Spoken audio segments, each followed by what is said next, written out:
Terima kasih matur nuwun Nyai Pak Usman dari Komarudin yang tadi sudah memaparkan keterkaitan. Jadi ini juga memperingati dalam rangka memperingati Hari Santri bahwa ada sisi peran yang kuat dari para santri, para ulama, para kiai dalam kontribusinya mempertahankan kemerdekaan. Bahkan jauh tadi juga dijelaskan kait mulai zaman kolonial, Hindia Belanda dengan terbentuknya Syarikat Dagang Islam, kemudian berubah Syarikat Islam, bahkan pada masa Jepang dengan terbentuknya MIAI Majelis Islam Ala Indonesia, hingga kemudian bertransformasi menjadi Masyumi, bahkan sampai terbentuk Laskar Hizbullah. Bahkan juga ada Laskar Sabilillah yang dari pesantren. Dan puncaknya ya, seperti titik tolaknya yang menjadi landasan Hari Santri, yaitu dengan dikeluarkannya resolusi jihad. Tadi juga dijelaskan bahwa dalam membangun semangat nasionalisme itu selain melalui pendidikan agama, pendidikan formal, kalau saya melihat itu tadi jaringan para ulama itu juga perlu. Jaringan para ulama melalui surat menyurat, melalui jaringan kekerabatan, karena tidak hanya hubungan kekerabatan, itu juga berkaitan dengan jaringan ideologi, jaringan menanamkan sifat sikap cinta tanah air. Tadi juga dijelaskan beberapa tokoh yang ada di Bunga, kemudian dari Soleh Mustafa, kemudian ada dari Abdul Hamid, juga ada di Sidayu, di Manyar, di Giri, dan saya yakin beliau-beliau itu ketika pada hidup sejaman itu juga saling berkomunikasi. Itu sudah pasti karena mengalami situasi yang sama, mengalami penderitaan yang sama, mengalami sebuah cita-cita yang sama demi bangsa dan negara Indonesia. Oke, sekali lagi beri tepuk tangan yang meriah untuk Yai Usman. Matur nuwun atas pemaparannya. Oke, baik Bapak dan para hadirin sekalian, langsung saja ini kita sambut pemateri yang kedua, yaitu Mas Zaki dari komunitas Begandring dari Surabaya yang akan memaparkan. Tentunya harus dari sisi yang lain biar kita itu kaya ilmu. Jangan dari pesantren lagi karena sudah, tetapi bisa dari memang dari segi militer, dari segi peperangan, dari segi peristiwa berdasarkan data, dokumen dan arsip-arsip yang sudah berhasil dikumpulkan. Oke, tanpa menunggu lama lagi kita beri aplaus yang meriah untuk Mas Zaki. Monggo waktu dan tempat saya serahkan. Saya tak berdiri saja. Akhirnya sudah ketemu. Dan saya slide-nya nanti mohon dibantu. Oke. Bismillahirrahmanirrahim. Assalamualaikum warahmatullahi wabarakatuh. Yang saya hormati para sesepuh, bini sepuh, milik ulama desa Begandring dan sekitarnya. Yang saya hormati karena sebab pertama Nyai Mustafa dan para ulama yang lain. Mohon maaf kalau saya pakai kaos, tapi sebenarnya tanda kutip itu saya mau pamer. Saya itu pakai kaosnya Festival Penili. Penili itu di daerah, kebetulan saya dari Begandring itu basecampnya di Penili, Pak. Basecampnya di Penili ya. Jadi di Penili itu ada peninggalan mulai dari era kekunuhan sampai dengan era kemerdekaan, dan oleh pemerintah kota dijadikan satu kawasan wisata baru, Pak, di bulan April yang lalu, dan menjadi wisata heritage. di Bedanten itu kok menurut saya layak ya jadi itu. Layak sekali dari kawasan wisata heritage. Terus terutama kapan ada festival Bedanten, Pak. Nah, ini saya mau mameri, bukan karena sumber gawe kaos. Saya mau mameri ini ada festival penilin. Saya pikir-pikir, Bedanten ini luar biasa sejarahnya. Kenapa tidak ada festival Bedanten? Ada dekat sungai, ada peninggalan kepulauan yang luar biasa. Oke, sebelum saya mulai, Bapak Ibu sekalian, para sepuh, mari kita sama-sama berdoa yang ditujukan kepada seluruh pahlawan Bedanten, pahlawan Gresik yang gugur selama menegakkan kemerdekaan, baik itu dimakamkan di Bedanten maupun di luar Bedanten, baik yang ada nisannya maupun tidak ada nisannya. Bismillahirrahmanirrahim, berdoa mulai.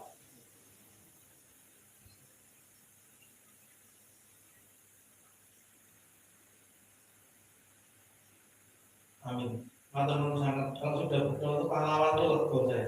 Mau membicarakan beliau maksud tidak berdoa. Saya pakai pointer. Saya sama Zaki Yamani, Pak. Jadi memang bapak saya itu idolanya ya multi perminyakan Arab Saudi itu. Bapak saya itu guru SD, guru agama. Kalau selesai ngajar ya ngaji keliling dari rumah ke rumah itu ngajari orang-orang ngaji. Dan memang dia mengatakan obat sama Zaki Yamani. Yo, bapak soleh baik mau ahli. Nah itu. Terus anak laki-laki saya yang kedua juga namanya seperti Yai Hasan, namanya juga Muhammad Hasan Al-Basri. Itu dari salah satu ulama besar juga Muhammad Hasan Al-Basri. Yang kedua ada pahlawan besar dari Banjarmasin, karena memang bapak saya orang Banjarmasin. Bapak saya orang Banjarmasin, pahlawannya namanya yang terkenal Brigadir Jenderal Hasan Basri. Itu juga ibu saya orang Palembang, dari saya itu sudah berangkat. Cuma saya mau Surabaya, Pak. Kelahiran Surabaya. Oke, kita lanjut. Kebetulan saya diberikan mandat dan tanggung jawab sebenarnya agak berdek. Saya ceritani orang penduduk asing Bedanten dan sebenarnya saya dapat data Bedanten itu sangat minim sekali, tidak lebih dari 20%. Jadi saya ceritanya mulai dari yang besar Gresik sampai akhirnya menuju ke Bedanten, nanti termasuk Pak Kusnan, Mayor Jenderal Kusnan yang awalnya juga saya tidak tahu. Setelah ada fotonya, oh Pak Kusnan itu foto lah. Nah ini jagoannya kakakku. Oke, ini ada salah satu peta satu aja yang namanya Bedanten, dan ini bukan saya yang nulis. Ini dari foto udara yang difoto oleh orang Amerika bulan Juli tahun 45 untuk memetakan semua wilayah yang ada di Surabaya. Dan sebenarnya yang mendarat di Surabaya itu awalnya bukan tentara Inggris, yang mau mendarat tentara Amerika. Cuma karena ada perjanjian Potsdam dan orang-orang Amerika tidak mau urusi yang wilayahnya bukan wilayahnya. Aku udah urusan dengan Hindia Belanda. Saya mau merebut. Jadi Jenderal Menaktur Panglima SBY itu Southwest Pacific Area yang berkedudukan di India, Irian Jaya saat ini tidak mau urusan dengan Hindia Belanda. Saya mau Filipina dari itu langsung ke Jepang. Hindia Belanda masih orang Inggris saja. Akhirnya orang Inggris yang mendarat di Surabaya. Oke, bisa lanjut Mas. Ini banyak beredar Pak, peta ini dari Karman dan Residen Surabaya 1871-1878. Jadi di sini Bedanten ditulis Bedanten. Yaitu orang-orang Belanda itu yang memang begitu saya dewi ngomong apa Bedanten ditulis apa mau Bedanten kan, nah itu akhirnya diketik Bedanten. Tapi bunga ada pos bunga dengan saya pakai pointer di bawah, pakai pos sembahyang, dan ini bukan jembatan memang betul seperti Mas Basori, Mas Abisaka bilang untuk jembatan, tapi sabrangan, dan ini model sabrangannya. Nah ini model sabrangannya. Nah, dan memang ini ditujukan untuk penyeberangan. Pos sembahyang, pos bunga dan Bedanten di sini masih dengan sungai yang lama, belum sampai ada yang sudah. Lanjut. Ini baru ada sudetannya. Di peta yang lama dengan bentuk peta yang berbeda. Ini petanya peta arsir. Nah, ini sudah ada sudetannya. Ini ada Bengawan Solo yang sudah mengalir lama dan ini sudah mulai dibendung. Stand dam itu seperti batu yang ditumpuk-tumpuk, Pak, untuk membendung dan mengalirkan ke sungai yang baru. Ini berdarah, inilah miring. Sebut Luis dam. Nah, ini lah miring.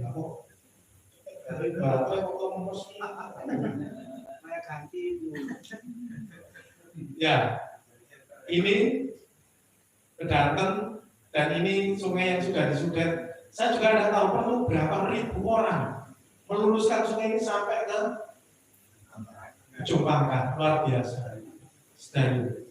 Nah, lanjut Pak. Mas, ini foto udara Pak, satu-satunya yang disebut Bedanten.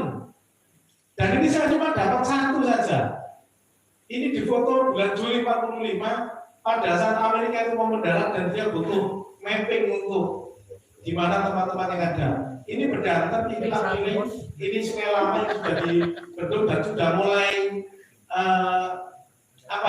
sudah mulai dangkal. Dan ini yang diduga sebagai lapangan terbang pesawat amfibi. Itu ada di Bedanten, Pak. Jadi pesawatnya bisa mendarat di sini, pesawat amfibi, dan ini dituliskan di sini. Jadi lapangan terbangnya di sini, lapangan terbang pesawat amfibi. Ini luar biasa. Dan ini masuk wilayah Bedanten terus. Lanjut. Ini pantai yang lebih kecil lagi saya crop. Ini Bedanten, inilah miring. Ini yang lama sudah mulai ada endapan dan ini. Dan juga di sinilah home base-nya pesawat amfibi itu. Pesawat amfibi itu pesawat yang bisa mendarat di air. Nah, ini kelihatan sudah yang tadi sudah tanya. Dan inilah miring. Ini sudah kelihatan mendangkal di tahun 45. Ini Bedanten, Pak. Dan ini satu-satunya dari laporan Special Report of Surabaya yang dibikin oleh Amerika. Satu-satunya. Ya. Ini apa masih ada yang juga nggak tahu lebih lanjut. Nah ini lebih saya kecilkan lagi, ini Bedanten. Nah kira-kira kalau saya di sini, ini jalan ya. Ini kan kelihatan ada jalan. Nah ini kira-kira lebih ya kita ada di sini. Ini lah nilainya. Ini kalau lagi ini kan tambah sulit tambah lemes. Flood gate itu mungkin pengendali banjir. Flood gate ini saya tidak tahu ini masih ada atau tidak kampungnya ini Pak. Masih nggih. Ini kali miring. Inilah kali miring itu. Ini Bedanten. Dan pon ini masuknya tambak. Nah ini Bedanten. 9 kan? Ini baru enggak saya baru beli. Lalu memang pointernya kalau memang agak lama. Lanjut. Nah, ini pun dari laporannya tentara Amerika itu menyatakan bahwa Bengawan Solo dan posisinya ada di sini. Ini adalah lapangan terbang amfibi, seaplane base. Jadi ada pesawat amfibi dulu, ada Dornier, ada Catalina, ada satu lagi, saya lupa. Itu bisa mendarat di perairan dan mungkin mbah-mbah kita pernah cerita yang benono pesawat Mudering kali itu. Kalau memang mbah-mbah kita pernah ada cerita mungkin bisa berbagi nanti. Dan di Gosari ini ada lapangan terbang darurat. Di Sedayu ini juga ada ini Pak, emergency landing ground di Sedayu. Jadi kalau pesawat ini mau mendarat darurat bisa mendarat darurat di Sedayu. Ini ada seperti lapangan yang panjang, jadi kalau pesawat mau mendarat bisa di Sedayu. Nah, bahkan di daerah Gosari, ini Gosari ya, operational airfield ini lapangan terbangnya masih aktif di Gosari. Ini laporan ini tidak asal dibuat ya. Jadi memang mereka melihat langsung dan menelusuri langsung oleh intelijen baik di darat maupun dari udara di Gosari. Ini aktif lapangan terbangnya. Kalau yang di Sedayu itu cuma lapangan terbang darurat. Itu berseberangan kalau saya kira dengan lapangan terbang yang ada di Gosari. Tapi yang ada di Bedanten itu adalah lapangan terbang amfibi, lebih istimewa. Jadi seperti ada jatinya, jadi itu untuk jembatan yang di sungai yang untuk pesawat itu kalau sudah landing ya sandarnya di sana. Lanjut. Lapangan terbang Gresik, ini tadi yang sama Yai Mudovar yang diceritakan ini Gresik. Ini lapangan terbang Gresik. Sekarang jadi Danau Ngipik, jadi lapangan, jadi perumahan, jadi rumah sakit Ibnu Sina. Dan lapangan terbangnya ada 2, kanan dengan kiri. Nah ini juga lapangan terbang. Ini juga lapangan. Ini yang dari rumput dengan tanah yang dikeraskan, kalau ini beton, yang putih beton. Ini runway, ada taxiway, ada runway istilahnya. Jadi tempat untuk memutar dan tempat untuk landing dengan take off. Ini ada di sini. Dan ini ada di Gresik. Nah ini tulisannya Gresik. Nah ini tulisannya Gresik. Ya. Ini lapangan terbang Gresik sudah cukup besar, cukup besar. Kalau saya kasih foto-fotonya, presentasi ini sudah 50 slide Pak. Kalau saya kasih mungkin akan lebih panjang. Jadi saya kasih ini aja. Nah ini perbukitan diri yang ada di sini. Lanjut. Nah, ada sebuah pesawat terbang berjenis Masmito seperti ini yang ditembak oleh pejuang Gresik dari Gunung Lengis tanggal 8 Desember 45. Pesawatnya jatuh di perairan dekat dengan orang Rembangan karena berusaha kembali, dan pilot dengan navigatornya semuanya tewas. Ada datanya. Ada 2 orang. Pilotnya tentara Inggris ditembak dari atas Gunung Lengis. Pakai senjata apa? Seperti ini, Bofor 40 buatan Swedia tahun 39. Dan senapan penangkis serangan udara ini cukup populer pada saat itu Pak.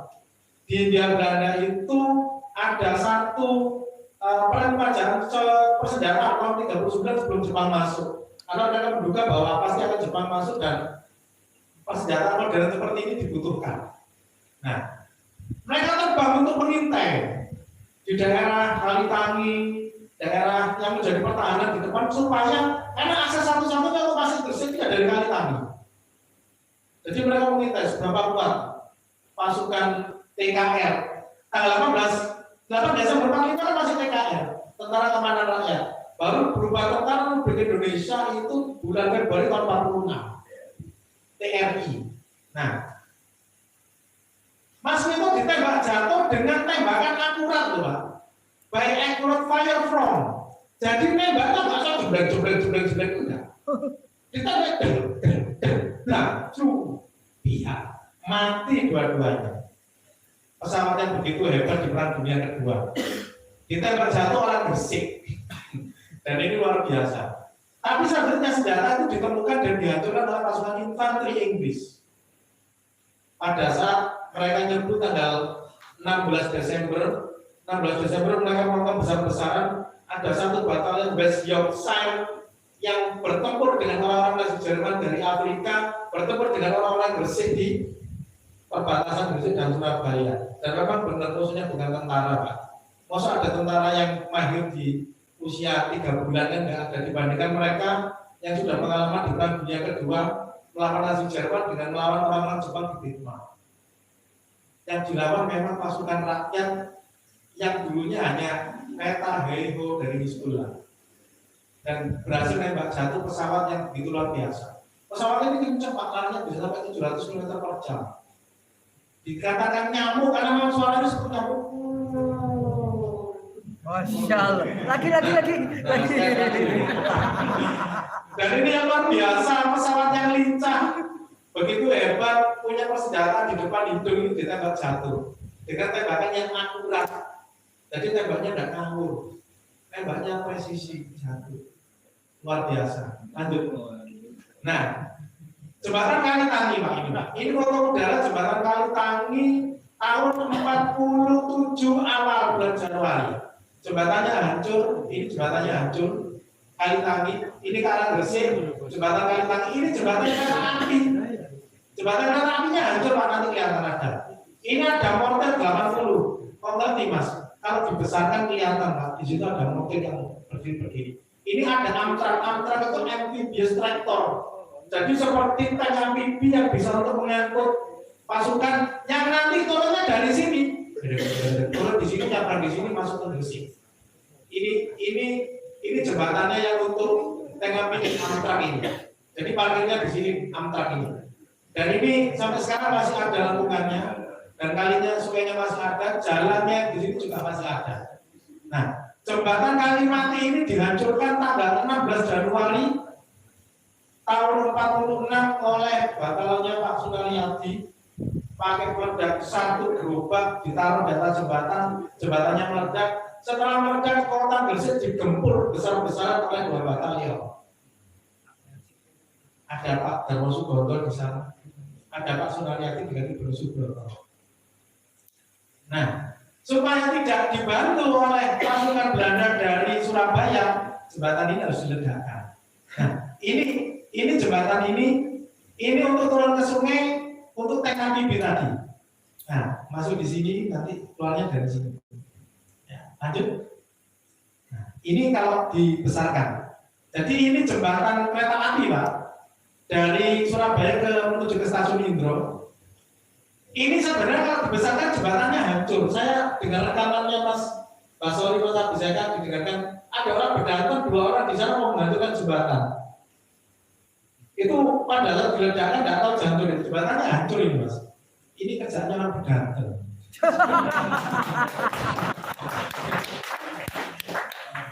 Menghancurkan ini kalau kok menghancurkan Pak?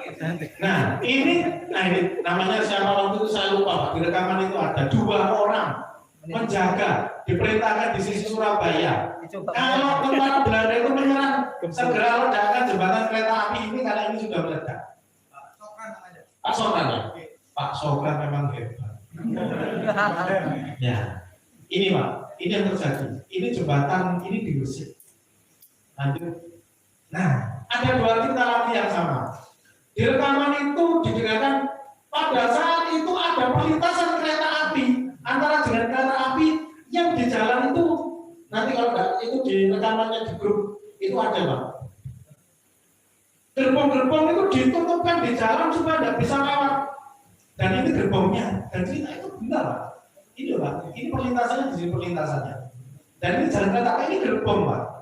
Ini gerbong, ini gerbong, ini gerbong 3. Dan ini dihalalkan di jalan, dan ini jalan kereta api. Dan rekaman cerita kesaksian itu betul. Yang disaksikan yang di Pak Sinten itu, Pak Sokran itu betul. Dan itu tidak mengada-ngada. Dan saya hubungan iya, benar kan? Cerita itu betul. Dan ini buktinya. Ini Gunung Lengis yang sekarang jadi stadion Joko Samudro, ini Gunung Lengis. Meriam itu posisinya di sini, Pak. Meriam serangan udara tadi. Pesawat Inggris tadi itu ditembak dari atas gunung ini. Ini kan kanan kering. Ya, dari sini kanan kering dia. Kanan kering. Nah, ini Gunung Lengis, Pak. Memang gunung, ini bentuknya putih. Artinya ini pegunungan kapur.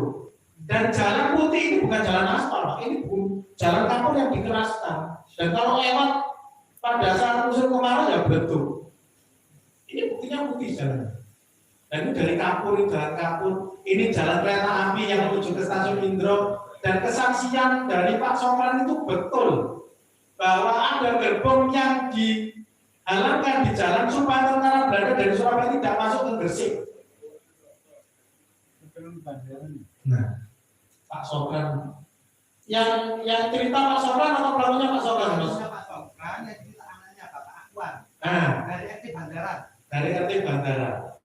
Jadi Pak Sokran yang cerita, Pak Sokran berarti memang berada di lokasi ini. Dan itu betul. Ini Pak buktinya Pak. Lebih dulu cerita itu daripada ini saya temukan. Dan saya membesar-besarkan ini kan perlintasan. Iya ya, benar ceritanya yang ada di rekaman itu. Dan ini betul Pak, ini saksinya luar biasa. Ini ya kerjaan yang bergantung. Perlu keberanian Pak untuk seperti ini. Kalau kamu tangkap itu kalau tidak di penjara itu bagus meskipun dipukuli. Yang lebih mengenaskan dieksekusi mati di tempat. Nah, ini foto udaranya.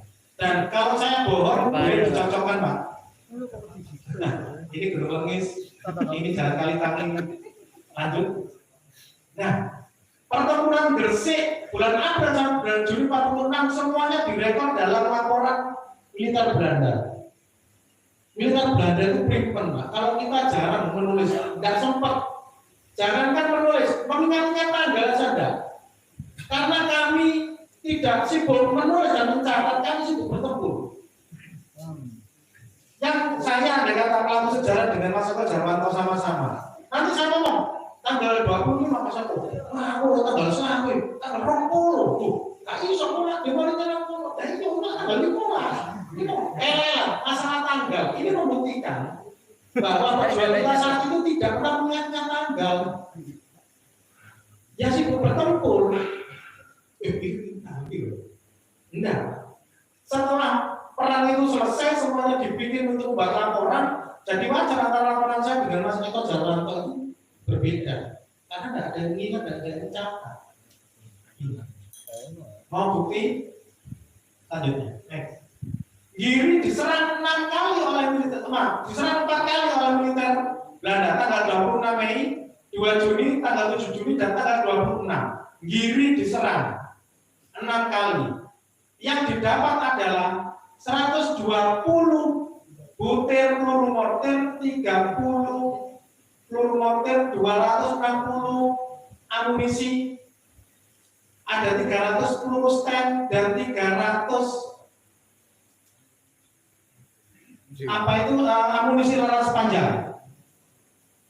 Jadi banyak sekali di Giri itu ditemukan amunisi. Kemungkinan di situ jadi basis pertahanan. Kenapa kok Giri? Tempatnya tinggi, Pak.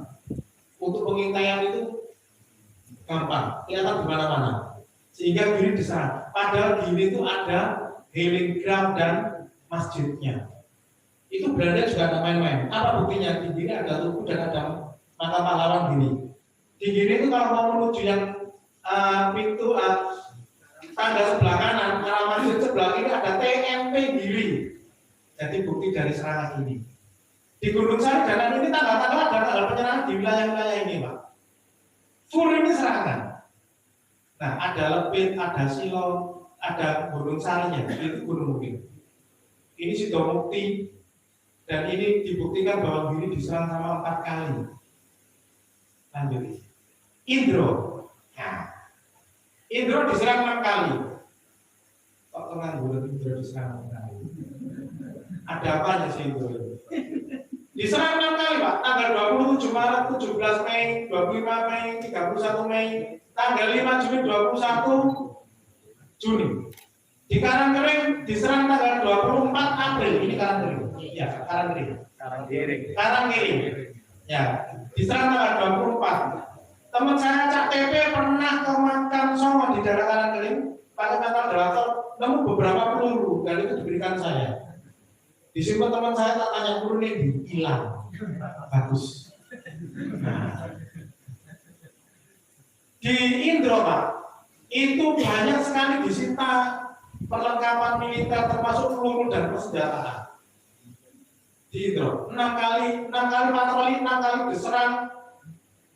Kenapa Indro diserang oleh militer Belanda? Lanjut. Karena di Indro ada benteng Semanggu.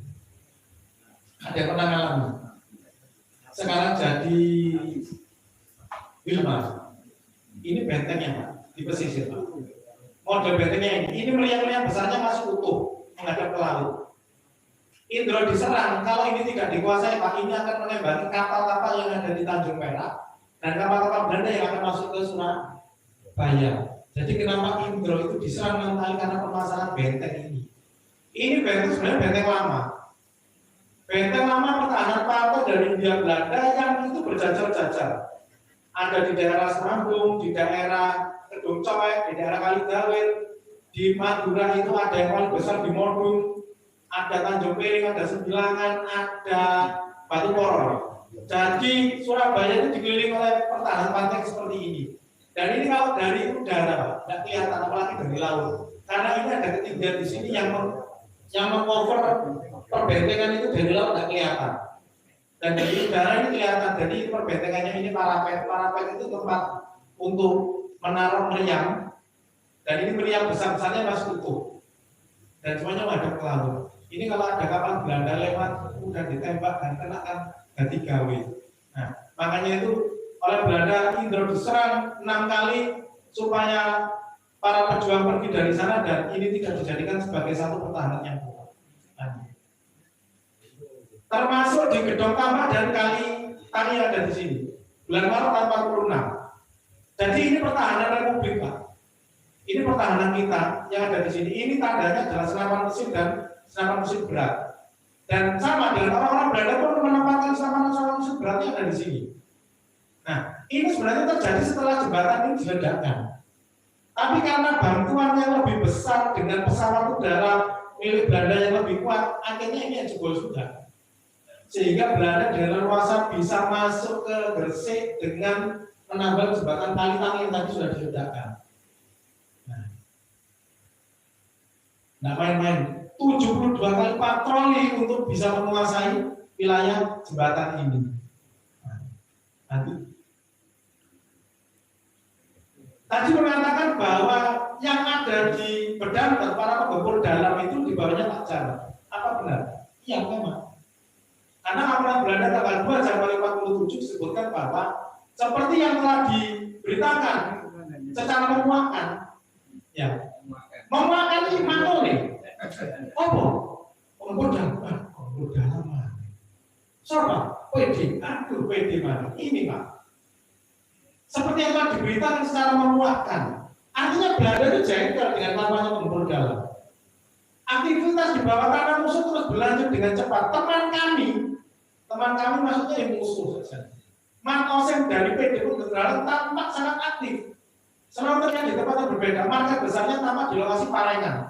Parengan itu ada di daerah Mojokerto sekarang. Di Jetis, ada Jetis. Dia sendiri mobile, tidak pernah berjuang lupa, itu keliling Pak orangnya. Dari interogasi terhadap anggota penggempur dalam yang tertangkap bahwa organisasi ini dikembangkan sebagai perpanjangan tangan dari Tentara Republik Indonesia. Sehingga selain batalion yang bertempur secara terbuka, Resimen TNI juga mempunyai pasukan divisi penggempur dalam. Namanya penggempur dalam. Ini penting. Belanda mengatakan, ini penting loh ya. Penting.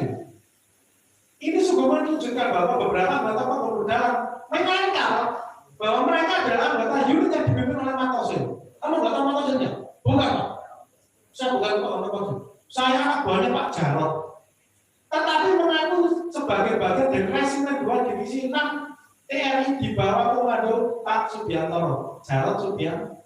Ini ada bahwa para penggempur dalam itu memang di bawahnya Pak Jarot. Ini buktinya dan itu benar. Jadi Pak Jarot termasuk ke sini ya? Iya. Nah, apa buktinya kalau Pak Jarot itu dari Resimen 2 Divisi 6? Pada saat ditangkap anggota penggempur dalam, mereka tidak ngaku sebagai sabotase, infiltran, bagian nyolong. Tidak. Saya anak buahnya Pak Jarot. Oh, bukan penggempur dalam, bukan. Begitu mengaku penggempur dalam, tembak di tempat. Karena dia bukan tentara dan tidak dilindungi oleh Konvensi Jenewa.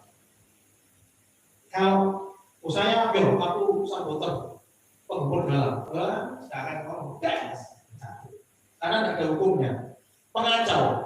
Tapi dia akan selamat apabila mengaku sebagai anggota TNI. Lanjut, ini Pak Jarot. Jarot Subiantoro, antara M dengan N tipe ini kan zaman sekarang. Jadi antara huruf M dengan N diketik itu dua. Resimen 3, Batalion 3, Resimen 2, Divisi 6. Divisi 6 Nawatama di bawah Jenderal Mayor Sungkono. Jadi bukan Mayor Jenderal, Jenderal Mayor. Jenderal Mayor itu bintang 1. Waktu itu belum ada sebutan Brigadir Jenderal. Komandan resimennya siapa? Pak Kretarto. Ini Pak Kretarto. Nah, Pak Kretarto Jombang membawai Batalion Sunaryadi, Darmo Sugondo, Jan Subianto dan Kolonel Topis. Nah, mungkin Bapak ada yang kenal nama-nama di sini. Pak Jarot Subianto ini Pak namanya, pangkatnya mayor, bintangnya 1, ada pelitiknya. Dan beliau cukup dicari oleh orang Belanda karena cukup tangguh pasukannya. markasnya beliau ada di daerah Mimbang, tapi kekuatan pasukannya bisa sampai di sini. Dan Pak Jarot itu kalau beliau kemana-mana pasti nyamar jadi penduduk, pakai baju hitam-hitam, lempangan sarung, topian sese, seharian aja.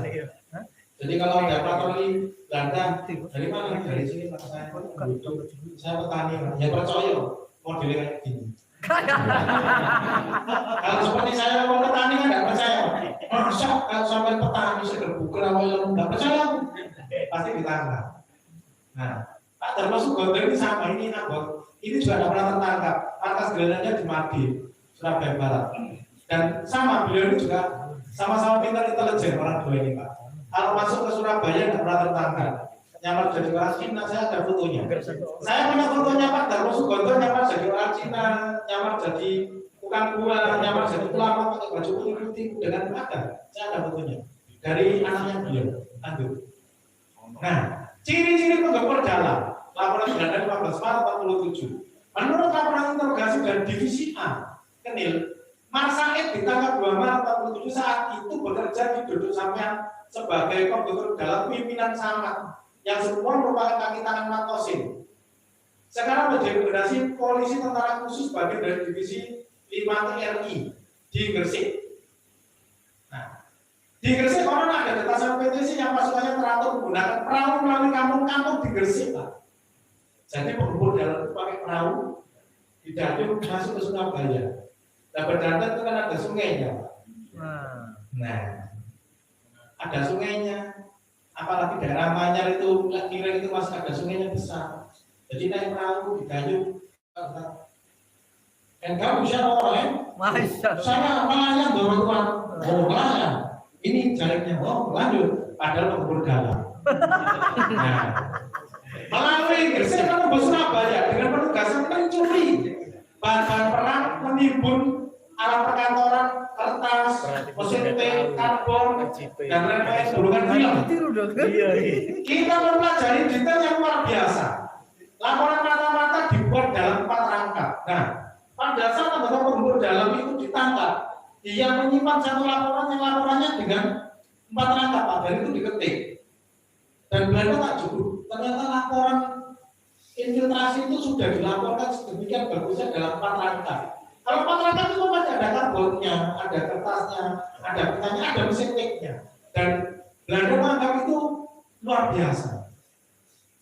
Ciri khas anggota pengumpul dalam Matosin, pita merah di bawah kiri, stempel lonjong bergambar elang hitam dan bertopinya dituliskan pengumpul dalam. Jadi mata-mata itu jadi pengumpul dalam itu tidak ada bayarannya. Hanya kurir yang menikmati pembayaran reguler. Jadi kalau ada yang jadi tukang surat kurir, antarkan surat ini ke Pak Jarot yang ada di Limbang, siapa? Diselipkan, dimasukkan di dalam apa itu celana itu, atau ada yang ditaruh di bawah, ada yang ditaruh di sandal dan lain-lain di kantor itu baru ada bayarannya. Tapi kalau seperti itu berjalan tidak ada bayarannya. Mata-mata warga penggempur dalam tidak bersenjata. Jadi kalau pakai senjata kan jadi ketemu ya.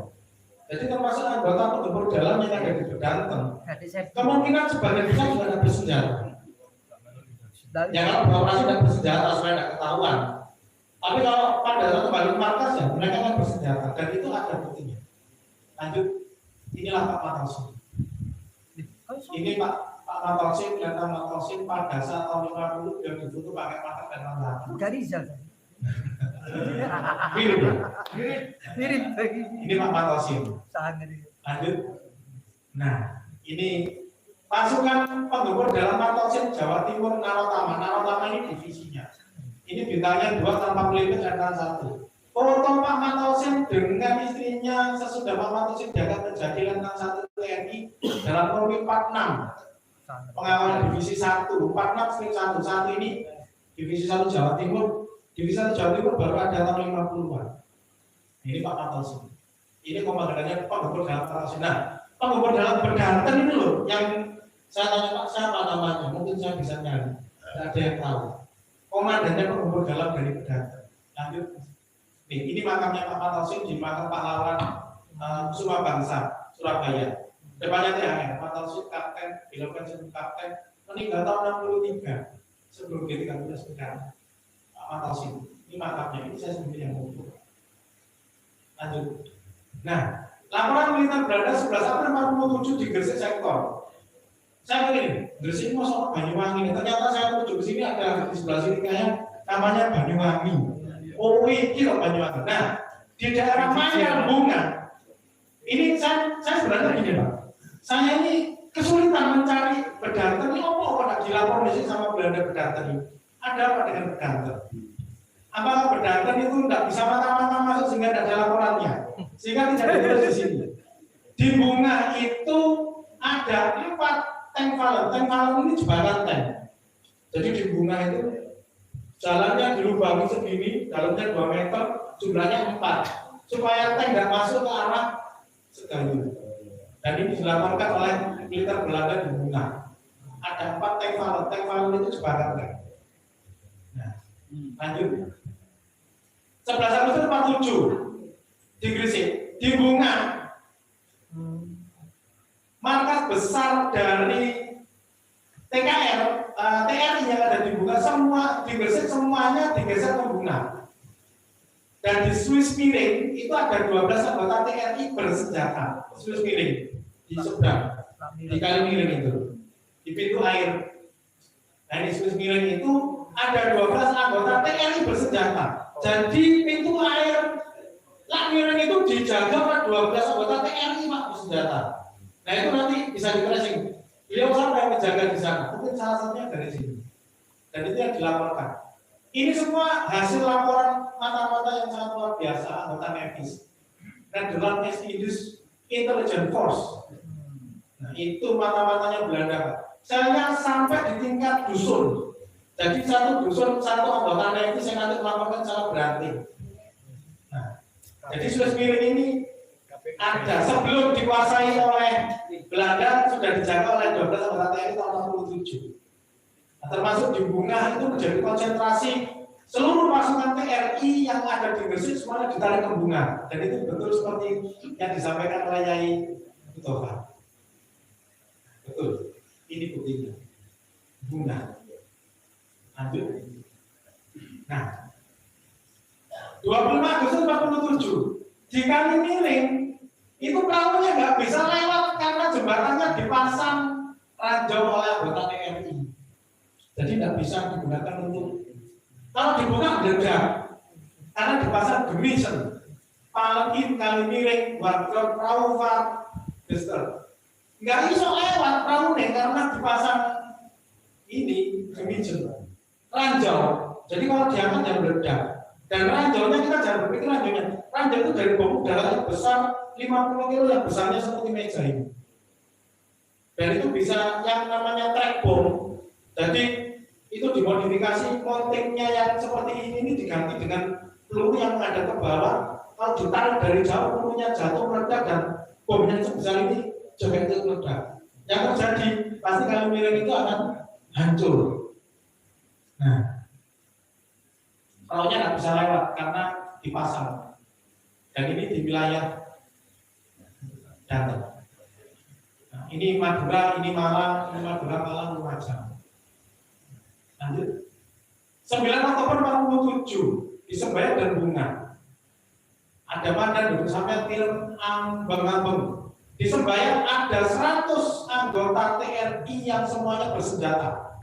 Di Bunga ada 600 anggota TRI, PTNI dan Hizbullah. Jadi betul keterangannya yang itu. Salah satunya mungkin Mbah pimpinan Hizbullah yang ada di sana. Dan jelas-jelas ini Bunga ada 600 orang gabungan dari TRI, Polisi Tentara Republik Indonesia dengan Hizbullah. Di Sembayang ada 100 anggota dan semuanya men-gewer, semuanya bersenjata. Bunga. Betul. Jadi kesaksian dari Yai Mustafa dari struktur mbah-mbah benar. Hizbullah ada. Dan ini dilaporkan dalam laporan Belanda. Lanjut. 28 Oktober 47 di Bunga ditambah lagi ada 200 orang. Ini dari mana? Tanjung Sawo itu ada TNI dan PD penggempur jalan. Di Mengarik ada 10 orang anggota penggempur jalan yang bersenjata. Semuanya bersenjata Karaben di Mengarik.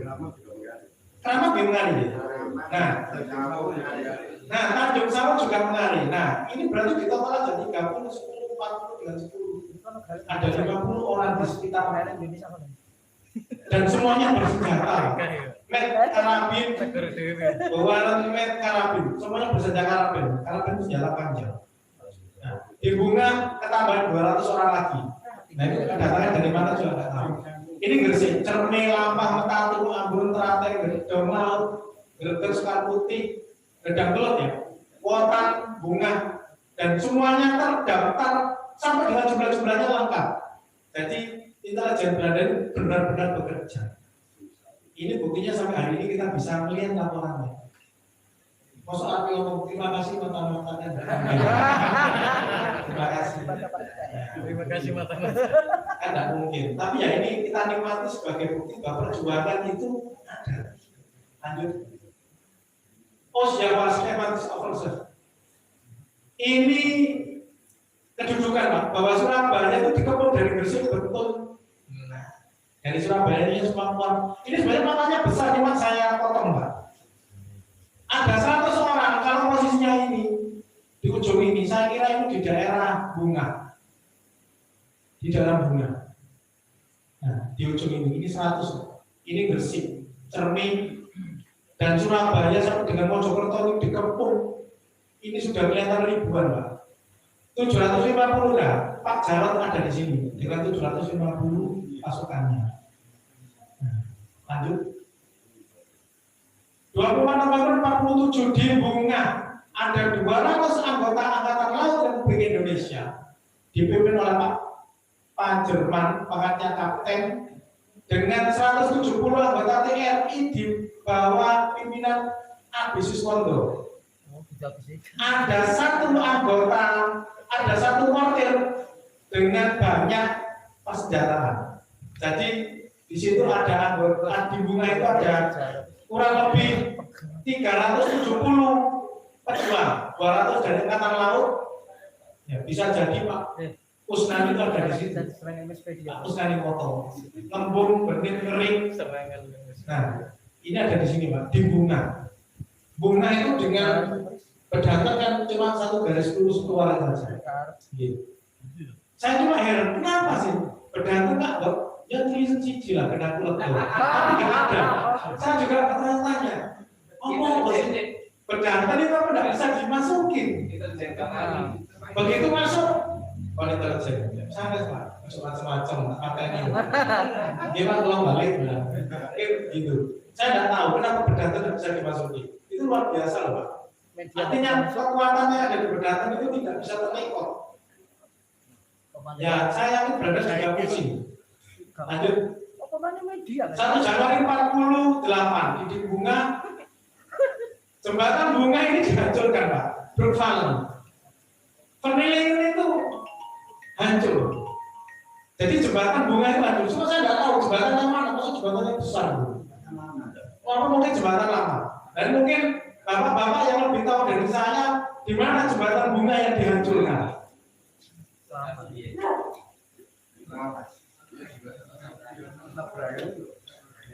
Nah, ini di Cermin. Nah, ini di Cermin, tapi beda sektor. Ini Gresik sektor Bunga. Jembatannya dihancurkan. Lanjut. Nah, Bunga termasuk di Bedanten ini. Nah, saya juga curiga kenapa tidak masuk. Mungkin di Bedanten ini tidak boleh dimasuki karena merupakan garis status quo. Garis status quo itu garis batas sebenarnya yang dijaga sama PKK itu fungsi keamanan. Nah, jadi garis batas status quo yang warnanya hitam ini yang tepat di Bunga termasuk di Bedanten ini. Ya bisa jadi karena faktor itu hingga Belanda tidak berani masuk. Kalau masuk ke Bunga berarti termasuk pelanggaran infiltrasi dan pelanggaran kesepakatan yang terjadi di tahun 48. Nah, ini pasca Menville. Jadi ini, garisnya. Sedangkan Manyar dengan Suku sudah jatuh dan Gresik sudah dikuasai oleh Belanda. Ini wilayah Belanda. Ini kalau ada gambar pesawat itu maksudnya apa? Ya memang di sini ada landasan pesawat amfibi yang ada di Sungai Bengawan itu. Dan nanti bisa di tracing mungkin bapak-bapak sekalian di wilayah Pedaten, mbah-mbah masih menyisakan kisah. Karena kalau sudah ditandai ini berarti memang ada pesawat amfibi yang pernah landing di situ dan take off di sana dan itu dijadikan satu pangkalan pesawat amfibi. Begitu. Lanjut. 15 Maret 48 di Gresik sektor di daerah Manyar Bunga itu ada 4 tank Fallen itu ya itu tadi halangan untuk tank supaya tank itu tidak bisa masuk ke arah Sidoarjo. Jadi mulai Banyuwangi, mulai daerah Manyar Bunga itu banyak sekali halangan tank yang dibikin oleh orang-orang Bunga. Ya mungkin termasuk dari orang bergantung supaya kan tidak bisa masuk sampai melewati jalan Setayu. Lanjut. Termasuk di wilayah ini. Jadi ini ada 60 ini kemungkinan di wilayah karena ini garis status punya yang tadi. Jadi ada 350 polisi keamanan yang menjaga daerah status quo ini yang tidak boleh dimasuki. Nah, ini membuktikan bahwa termasuk di wilayah Pedanten, salah satunya pasti ada yang namanya polisi keamanan ini yang menjaga garis itu supaya tentara Belanda tidak masuk. Jadi tugasnya polisi keamanan itu memastikan bahwa militer Belanda tidak masuk ke wilayah Republik. Kalau masuk, ditanya, kenapa kamu begini? Loh, aku juga mau komandan. Dia begini. Sudah izin sama Republik? Belum, balik kulit. Nah, harus masuk, harus izin. Dan izinnya dijaga oleh 300 polisi keamanan ini, termasuk di daerah Pedanten. Menjadi garis status quo ini Pak, SQ line. SQ line ini status quo line. Lanjut. Ini yang sebenarnya serangan udara di Sembayat itu jadi kasus besar yang sampai di Belanda itu dipersidangkan, tapi kemudian tidak diketahui kasus itu sebenarnya bagaimana. Ini orang Belanda yang mengaku. Asis Brigade Marinir membuat laporan yang dibuat oleh 2 perwira Brigade Marinir berkenaan dengan serangan udara di Sembayat 9 Januari 1949 yang mengejutkan dari penyidikan intelijen dari Dinas Keamanan Brigade Marinir menyampaikan 2 pesawat Firefly kayak gini pesawatnya melakukan pemboman dengan senapan mesin dan roket karena ada markas di pasar mana? Pasar Sembayat. Pasar B. Nah, oh gitu. Nah, jadi pesawat pasar itu diserang oleh pesawat model begini, dibombing, ditembaki, diroket, karena di situ ada gudang senjata serta gudang amunisi. Namun selama pengeboman pilot tidak mengenai sasaran TNI. Sebaliknya, menurut pejabat intelijen Brigade Marinir bahwa hampir seluruh warga sipil terkena dampaknya, 21 sampai 20 orang tewas karena tembakan dan roket itu. Dan 50 orang terluka. Para informan melaporkan bahwa TNI telah berlindung ketika pesawat mendekat karena mereka terlatih. Sehingga tentara Republik tidak mengalami kerugian. Tidak jelas bagaimana bagaimana kasus ini diselesaikan. Karena jelas bahwa yang dilakukan penembakan oleh 2 pesawat bermodel seperti ini di atas pasar yang mengibarkan orang-orang sipil itu kasusnya diteruskan atau tidak, atau merupakan satu pelanggaran kemanusiaan. Karena tidak ada tentara yang tewas, bahkan markas TNI dan gudang senjatanya tidak kena, sehingga diperkirakan bahwa penembakan itu terjadi karena unsur mereka melihat kerumunan di pasar orang banyak, jangan-jangan di bawah banyak TNI-nya, sehingga 2 pesawat ini bermanuver kemudian menembak. Di rekaman kemarin saya dengar bahwa ada yang menembak 2 pesawat ini. Di rekaman orang mendatang menembak pesawat Di atasnya bergantung pada saat manuver kemudian pesawatnya pergi ke arah orang kembali untuk kembali. Dan kemungkinannya pesawat ini yang ditembak itu di rekaman ada saya ingat. Nah, ini berat Pak kasusnya karena warga sipil yang jadi korban. TNI-nya nggak ada. Dan pesawat ini cukup ngeri Pak, ini pesawat buatan Inggris yang digunakan untuk pengintaian foto udara termasuk penyerangan. Suaranya. Nah, suaranya ya kayak pesawat. Ya. Kita bisa bayangkan pada saat sebanyak itu diserang, orang berdasar pasti bisa lihat bagaimana pesawat itu bermanuver di atas ini dan mungkin secara melakukan tembakan. Dan pasti tembakannya terdengar sampai di sini, Pak. Dan itu ngeri kalau menurut saya. Karena roket itu ditembakkan, suaranya roket kan ya seperti itu. Gimana? Cium, blar. Nah itu blarnya yang menakutkan karena mengakibatkan 25 orang ini tewas. Dan semuanya berujung bukan tentara. Lanjut. 10 September 49 di Sembahyang itu ada komandannya penggempur jalan dari Batan Sunaryangi yang dipimpin sama Pak Dahlan. Nah mungkin Pak Dahlan ini ada yang kenal. Ada banyak Pak Dahlan. Iya, nanti betul. Dahlan? Saya ini Dahlan. Nah, betul. Berarti nonton nggak lucu. Lantan Gavin di Gresik, Hidup Sampean, ini ada Pak Haryono Prambon, ini di Sukomulyo, seksinya Pak Mugakir, Sukomulyo, Sukodadi, Kali Tidu ini di daerah Bojonegoro sepertinya. Sukodadi dan di Sembahyang 19 September ini ada penggempur dalam yang dipimpin oleh Letnan Dahlan dari Batalan Sunaryangi. Jadi kalau romonipun dari Nyai Gofar ngendikan bahwa mengapa Dahlan kurirnya Pak Dahlan, nah ini luar biasa. Kurir itu kalau ketangkap Pak, bawa surat, ya pasti ditembak di tempat. Tidak mungkin kan, itu sudah pasti. Kalau enggak disuruh tunjukkan di RT, tunjukkan itu suratnya dari mana. Di RT harga ya pasti dua. Lanjut. Nah, nama-nama pejuang kemerdekaan dari Desa Berdanten tahun 45 sampai 50. Ini anggota BKR, TKR, dan TNI, dan ini anggota penggempur dalam dan Hizbullah. Dan beliau ini patut dikenal, Bapak, karena beliau ini berjuang dan tidak mengharapkan apa-apa.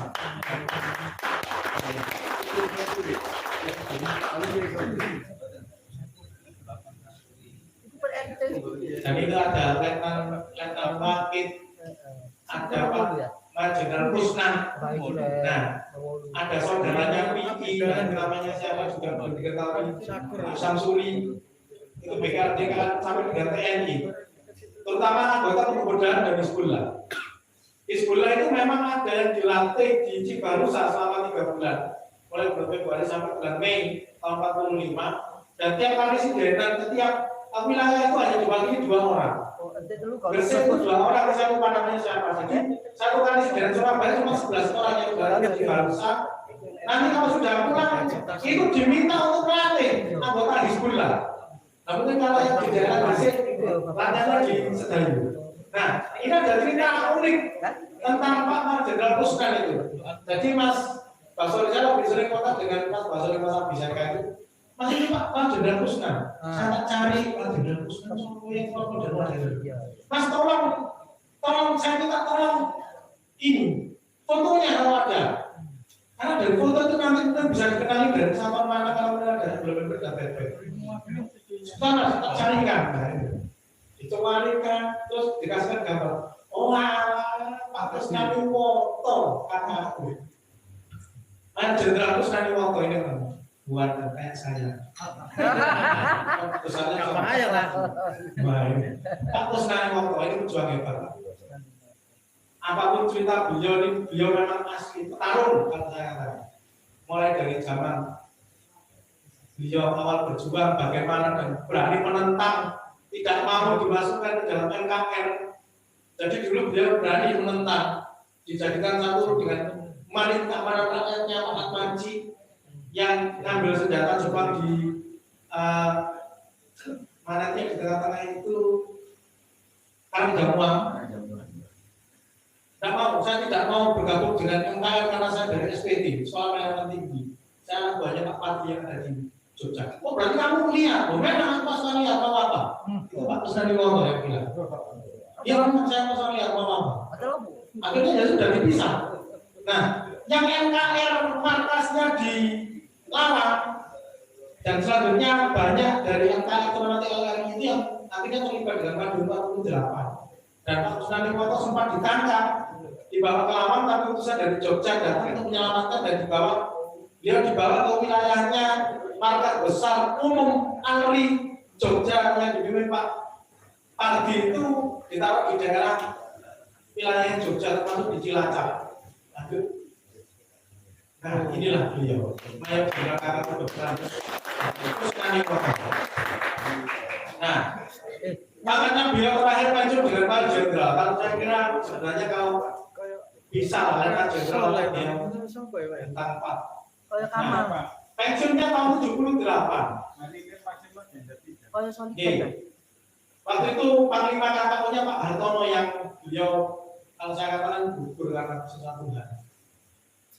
Kakek saya itu juga pensiunan KKU dari BKR dari Palembang. Cuma pangkatnya tidak tinggi, cuma pembantu yang satu pensiunan 75. Di bagian kesehatan, bagian Pak Bupati, bahasanya dari ibu. Nah, kemungkinan juga anak buahnya Pak Kusnandi Woto itu karena memang waktu itu ditempatkan di beliau pada saat akan nyerbu Malaysia, pada saat Dwi Koraganya Malaysia. Nah, dia jadi komandan peloton KKU di KDNM ini di Makassar, komandan batalion 1 KKU tahun 4355, komandan Pusdiklat KKU Surabaya di Wonogiri, komandan Amphibis Reger. Nah, beliau Panglima Pasko Arma 2, Pasukan Komando Armada 2. Jadi ini kedudukannya di Tanjung Uban di Riau. Jadi beliau Panglimanya. Nanti ada fotonya beliau pada saat jadi Panglima Pasko Armada 2. Pasko itu Pasukan Komando Armada 2. Tadi beliau mengepali orang begitu banyak. Lanjut. Saya punya sebuah buku kenangan dari pasukan L yang mencatat beliau menuliskan sebuah perjalanannya beliau mulai dari awal sampai akhir. Di akhir laporan itu beliau menulis ini. Dr. Andes Haji Kusnandi Woto lahir di Surabaya 25 April 25. Pendidikan umumnya HIS. HIS ini SD, Holland Inland School. Kemudian SMP-nya teknik school, jadi beliau orang teknik. Dan ini kalau nggak anaknya orang duit nggak bisa sekolah. Teknik school ini kalau anaknya orang kaya, anak wong duwe nggak bisa. Yakin nggak? Termasuk kalau beliau nggak keturunan nekrar atau anaknya orang kaya nggak bisa sekolah teknik school ini. Yang penting lagi teknik school itu butuh otak yang cerdas karena semuanya berhubungan dengan matematika. Kalau nggak matematikanya school nggak bisa. Dan yang lebih penting lagi harus bisa bahasa Belanda karena ini teknik schoolnya bahasa Belanda. Artinya Pak Kusnandi Woto itu orangnya pintar, matematikanya bagus, pintar bahasa Belanda. Namun di zaman Jepang, beliau masuk di SPT, Sekolah Pelayanan Tinggi. Kalau sekarang itu sekarang SMA. Ya jangan sama SMA sekarang dengan dulu beda. Kalau zaman dulu SMA, zaman dulu sekolah ke SPT. Sangat. Kalau sekarang SMA. Nah, kalau zaman dulu beda. Ini SPT Sekolah Pelayanan Tinggi. Beliau itu SPT di zaman Jepang. Kepala sekolahnya ya Mas Pardi yang jadi kepala staf angkatan pertama. Kemudian beliau kuliah di Untak, dapat pangkat Dr. Andes dan pernah haji, serta manajemen course-nya ini di USMC tahun 63. Jadi pendidikan militer beliau ini tahun 57 SSKAD, Sekolah Staf Komando Angkatan Darat. Belum Angkatan Laut, Angkatan Laut masih belum punya Sekolah Staf Komando. Tahun 57 beliau sekolah di SSKAD dan ini meninggal 57 ini pangkatnya harusnya kapten. Kemudian OJT di USMC, OJT on the job training di United States Marine Corps Marinir Amerika Selatan. OJT bayangin. OJT itu kan latihan kerja. Jadi beliau berarti kerja dengan Amerika tahun 61. Padahal kita tahu bahwa 61 lagi ada kita konfrontasi dengan Malaysia dan lagi dasar-dasarnya dengan Amerika tahun 2000 di Amerika. Ini kan menarik. Apalagi tahun 63 rame-ramenya Pak. Beliau di sana sekolah komando dan staf khusus marinir Amerika USMC, dan ini tidak semua orang bisa. Ini kalau nggak bisa bahasa Inggris kan perlu Pak. Itu instruktur Amerika yang ngomong kan tidak mungkin. Pasti kita bahasa Inggris, kita bahasa Belanda, bisa sekolah Jepang, pernah sekolah Jepang, pernah sekolah Belanda, pernah sekolah di Amerika. Yang paling tidak, ya kenapa beliau bisa jadi jenderal karena permasalahan beliau ini pintar orangnya. Pengalaman dari BKR Laut. Nah, ada buku yang ditulis Pak Kadin tentang pasukan-pasukan yang berjuang di Surabaya. Di situ dituliskan awalnya beliau setelah selesai SPT itu kan BKR Laut belum dibentuk. Dia tergabung di BKR-nya Surabaya dipimpin Abdul Wahab. Kemudian semua lulusan SPT harap daftar ke BKR Laut, masuklah BKR Laut. Di BKR Laut dominasi pasukannya Akmaji, orang-orang buruh PAL dan lain-lain lebih besar, sehingga orang-orang SPT tidak mau digabungkan dengan NKR. Dan NKR itu juga tidak mau berkoordinasi dengan markas besar TKN yang ada di Jogja, yang dipimpin sama Pak Firman. Tidak mau. Karena merasa kuat, mereka bisa menguasai pangkalan Surabaya dan lain-lain juga tidak mau. Akhirnya BKR Laut itu pisah jadi dua, satu Jum'alim Keamanan Rakyat, yang satu BKR Laut. Dan di BKR Laut itu orang-orang dari BKR Laut diminta bergabung dengan NKR-nya Pak Atmaji itu tidak mau. Sehingga di dalam satu pertemuan di markas BKR di Ngemplak, yang sekarang jadi ruko di Surabaya itu, mereka menyatakan saya tidak mau bergabung dengan NKR dan kita tetap di BKR Laut. Loh, kalau begitu kamu lihat, oh iya. Kalau saya lihat mau apa? Nah, ini Pak Kusnadi Woto yang bilang. Akhirnya dibentuklah pasukan L, pasukan liar. Dari kata-kata beliau dikatakan, berarti kamu liar. Oh iya, saya lihat mau apa? Lain akhirnya. Nah, yang BKR Laut bermarkas di Ngemplak, NKR bermarkas di Ngemplak, BKR Laut bermarkas di Hotel Sarkis yang sekarang jadi tunjungan pasar, Kekornam. Bermarkas di sana dan pasukannya tetap dimakan pasukan L. L-nya bukan laut tapi liar. Keren kan? Itu menunjukkan keberanian beliau. Ngomongnya kan tidak berani. Kalau di sana NKR lebih besar. Kekuatannya pasukan L itu ada L1, L2. Artinya kekuatannya 2 batalion kurang lebih 700 orang. Setelah kemerdekaan dan setelah beliau itu, nah kemudian Surabaya jatuh ke tangan Sekutu dan beliau menyingkir. Beliau pasukan L ini semuanya yang menyingkir di daerah dirinya ditangkap sama NKR yang bermarkas di laut dan ditahan di sana. Maka besar Angkatan Laut ALRI yang ada di Jogja mendengar mengirimkan utusan untuk menjemput Ustaz Sanami yang ditangkap tak bawa ke Jogja. Sudah selesai permasalahan. Termasuk Pak Kusnadi Woto, beliau diambil kemudian ditempatkan di MBA, markas besar ALRI.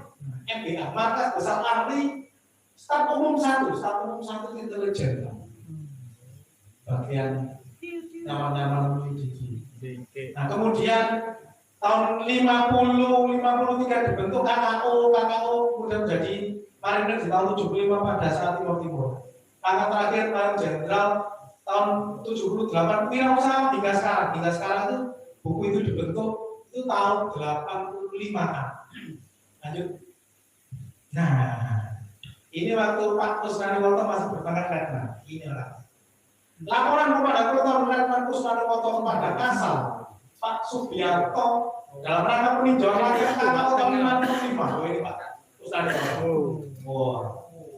Pakai helm Amerika, bajunya, ini pistolnya, ini tempat pelurunya, ini ajudannya Pak Kasal, ini Kepala Angkatan Laut Laksamana Subiarto Raden. Lanjut.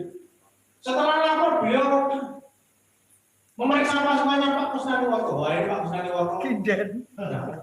Orangnya pendek. Itu orang pendek itu rata-rata bener-bener. Rata-rata. Iya. Nah, itu tadi. Kalau Pak Kusnadi Woto begini, Pak Subiarto begini, itu Pak Subiarto pendek. Berbeda dengan ajudannya di belakang yang kelihatan tinggi. Ini Pak Kusnadi Woto, ini pistolnya, ini tempat peluru, dan ini khas USMC. Dan ini pakai senapan Lee Enfield, ini bayonetnya yang panjang kelihatan. sepatu dengan ini semua 100% USMC. Karena KKW pembentukan itu mendapatkan hibah full 1 infanteri USMC dari Marinir Amerika, 1 brigade dapat hibah 1 brigade, dan salah satunya menggunakan ini. Surplus Perang Dunia Kedua, Pak, itu ada yang baru, ada yang bekas. Nah, lanjut, ini Pak Usman Woto. Nah, ini beliau pakai pangkat Mayor Jenderal, ini brevet penerjun. Ini bintang jasanya sedikit banyak. Ini kalau jagoan perang nggak mungkin.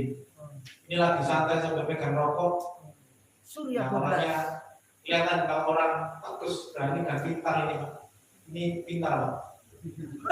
Nah, itu kelihatan kalau beliau itu orangnya cerdas. Dari gesturnya kelihatan. Aku sekali orang ganteng. Harusnya orang ganteng jenderal. Lanjut. Nah, ini pada saat tahun 63, ini beliau menjabat sebagai Panglima Pasukan Komando Armada 2. Nah, ini saya misalkan terpaksa di sini saya tutup karena kita butuh sekali motor di sebelahnya Angkatan Udara ini. Ini Pak Utama pegang tongkat komando karena memang beliau adalah Panglima, dan ini tandanya kalau beliau Panglima. Ini makanya Mayor Jenderal, ini baratnya kakakmu. Agak orangnya kelihatan beliau lebih ya rata-rata daripada yang ada di sini Pak Amir Mahmud, ini Angkatan Darat, ini Angkatan Udara, dan ini Pak Usman Woto. Nah, ini pada saat beliau berganteng. Nah, ini foto dari grup yang dikirim di grup, dan saya izin untuk memasukkan supaya orang kenal. Ini Pak Usman Woto selesai pensiun, dan ini pada saat lebih halal. Itu ada sebenarnya di belakangnya itu. Yang ini, Pak. Oh, nggak ada jenggotnya, Pak. Masih proses lagi. Kecintaan beliau pada Angkatan Laut itu masih dibawa pada saya dengan bukti beliau masih pakai celananya, pakai dinas harian Angkatan Laut. Ini kan Yang putih, Pak. Angkatan Laut. Pakai sepatu PDH-nya juga Angkatan Laut. Ini menunjukkan kecintaan beliau pada Angkatan Laut. Lanjut. Nah, ini silakan nih, Pak. Nah, Pak Asad, ini beliau merah yang kenal beliau Mana-mana. duduk. Ini di balai desa, ini ada sana ini. Kok kayu ngono, Pak? Ini sudah beton ini. Ini Pak Sanggur. Oh ini Pak Sanggur. Ini juga veteran. Ini ya, Pak. Oh bukan dia. Oh bapaknya Pak. Ya, lanjut. Ini dalam dialog dengan 69 warga desa Pedantang tahun 1990. Alhamdulillah foto seperti ini masih disimpan, itu kenangan sejarah. Kalau bisa dirawat, karena musuhnya foto seperti ini cuma satu Pak, lembab, dan ini buktinya kalau sudah nggak lembab. Ini kalau sudah kepengen nanti anak cucu nggak tahu. Dan ini kalau di scan, didigitalisasi akan lebih bagus, karena format digital itu lebih awet, tapi jangan satu, harus dikopi banyak supaya kalau satu hilang masih ada yang lain. Lanjut. Nah, ini mungkin pada saat beliau datang, ini disambut sama Pak Hasan Basri. Oh, Pak Gunawan. Oh, Gunawan.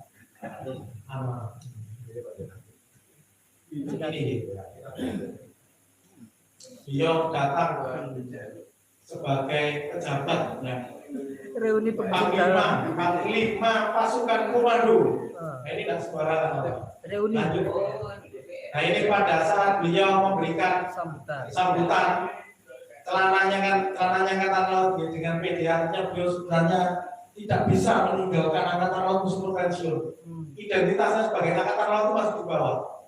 Dan kelihatan beliau orangnya wibawa sekali badannya, gesturnya, dan konsisten badannya tidak akhirnya gemuk terus sudah tetap, artinya beliau menjaga kondisi badannya. Kasih asam urat, Bos. Bisa lanjut. Nah, ini pada saat beliau menjabat sebagai Panglima Pasukan Komando Armada 2, ini tanda jabatannya. Ini bintang veteran, ini brevet terjun tadi, dan ini bintang jasanya beliau. Dan ini cukup banyak.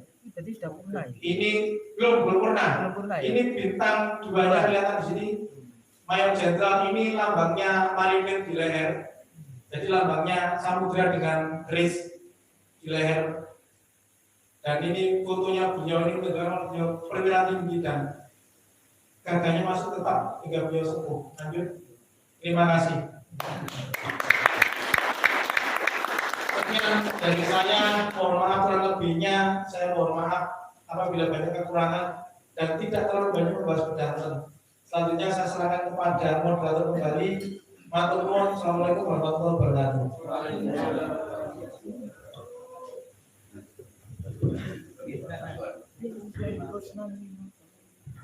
Oke, matur suwun Mas Zaki. Informasi yang sangat-sangat berharga sekali,